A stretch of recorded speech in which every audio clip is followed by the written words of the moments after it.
অনেক দিন আগে রসুলপুর গ্রামে রমেশ নামে এক কৃষক বাস করতেন। তিনি এক জমিদারের কাছ থেকে জমি বন্ধক রেখে কিছু টাকা ধার নিয়েছিলেন।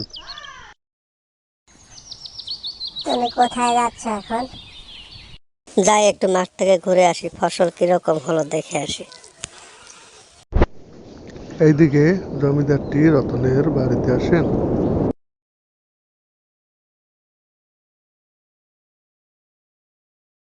রমেশ কোথায়? রমেশ গিন্নি, তোমার টাকার কি করবে? মাসের ভিতরে টাকা না পেলে আমি কিন্তু তোমাদের সবকিছু নিয়ে নেব।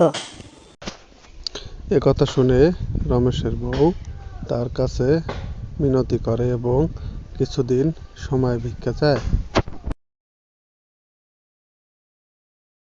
রমেশ মাঠ থেকে ফিরে আসলে তার বউ তাকে সবকিছু খুলে বলে এবং খুব কান্নাকাটি করে।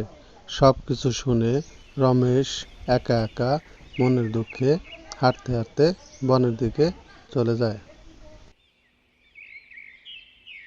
রমেশ হাঁটতে হাঁটতে বনের ভিতরে একটি গাছের নিচে বসে পড়ে।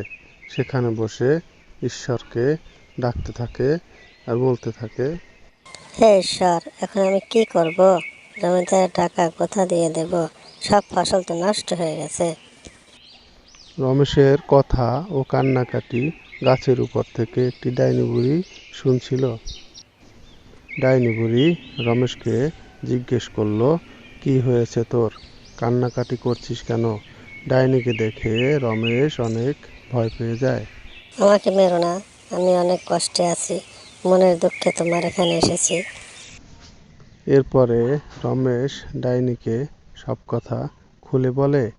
ডাইনি রমেশকে বলে, আমি তোকে সাহায্য করব, তুই নিশ্চিন্তে বাড়ি ফিরে যা। রমেশ বাড়ি যাওয়ার পথে জমিদার রমেশকে আটকে মারধর করে।